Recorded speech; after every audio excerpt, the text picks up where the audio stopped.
গণিতে honours masters শেষ করে MBA করতে রাজধানী ঢাকায় পাড়ি জমিয়েছিলেন। চাকরি নিলেন একটি কোম্পানিতে, টানা 6 বছর চাকরিও করলেন। চাকরিকালীন সময় মনে হলো চাকরিটি তার জন্য সঠিক নয়, নিজে কিছু করতে হবে।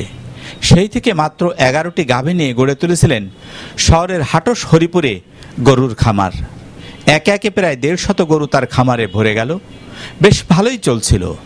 2019 সালে মহামারী করোনা কেড়ে নেয় তার সেই জমজমাট ব্যবসা। ফিরে আসেন মিষ্টি ও দইয়ের ব্যবসায়। সেটা হচ্ছে প্রথমে আমি একটা গরুর ছোট্ট করে 11টা গাভী নিয়ে আমি একটা গরু সেট করি। আমি সেখান থেকে আমার পদযাত্রা শুরু হয়।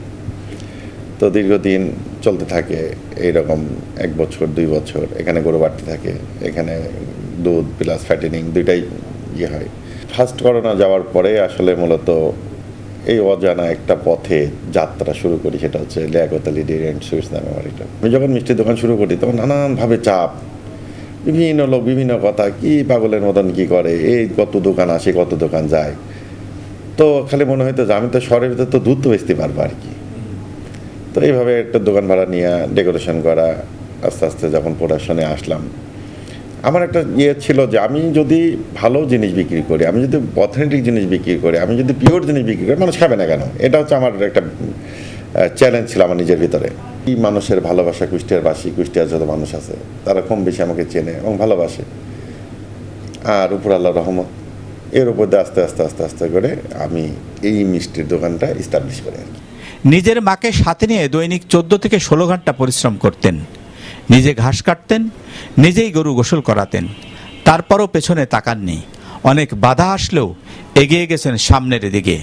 আর সবাই মিলেই আমরা চিন্তা করতাম যে একটা ভালো কিছু করার জন্য আর কি। এই সেই সুবাদে গরুর অসুখ বিসুখ, এই গরু মারা যাওয়া, বাছুর মারা যাওয়া, প্রথম এইগুলা আমি তখন হচ্ছে পানি সম্মান অধিদপ্তরের ডক্টরদের হেল্প নিতাম। পরে নিজেই স্টাডি করা শুরু করলাম। মানে ফার্ম করার আগে থেকে আমি স্টাডি করতাম।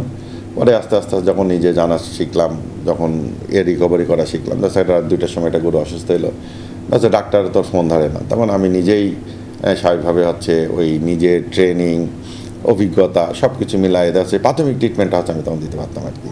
তো এইভাবে করতে করতে করতে করতে আসলে অনেক চড়াই উতরাই পাড় দিয়ে যখন আমি একটা এস্টাবলিশ ফার্মার হিসাবে যখন গড়ে উঠলাম, ঠিক তখন আসলে করোনা আর কি।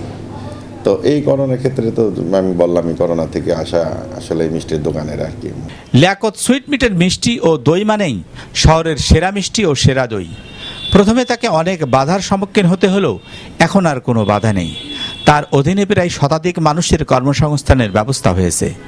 বাংলাদেশের আলাউদ্দিন সুইটমিট, বম্বে সুইটমিটের ব্র্যান্ডের মতো পিতা লিয়াকতের নামে লিয়াকত সুইটমিট দেশব্যাপী ব্র্যান্ড তৈরির স্বপ্ন রয়েছে তার। রয়েছে আরও বৃহৎ পরিসরে ভবিষ্যৎ পরিকল্পনা। আমার বাপের নাম সব ভাড়া বাংলাদেশের লোক জানুক আর কি।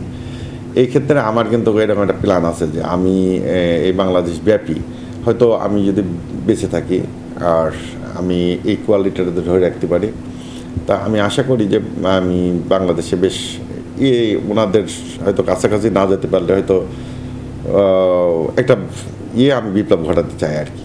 যে আমার বাপের নাম লিয়াকত আলী ডেইরি, লিয়াকত আলী, এখান থেকে Liaquat Ali dairy and sweets বা লিয়াকত আলী একটা ব্র্যান্ড তৈরি করা আর কি। এটা হচ্ছে আমার খুব মানুষের দৃঢ় প্রত্যয় আর বুক ভরা আশা ও চেষ্টা থাকলে কোনো কিছুই তাকে রুখতে পারে না।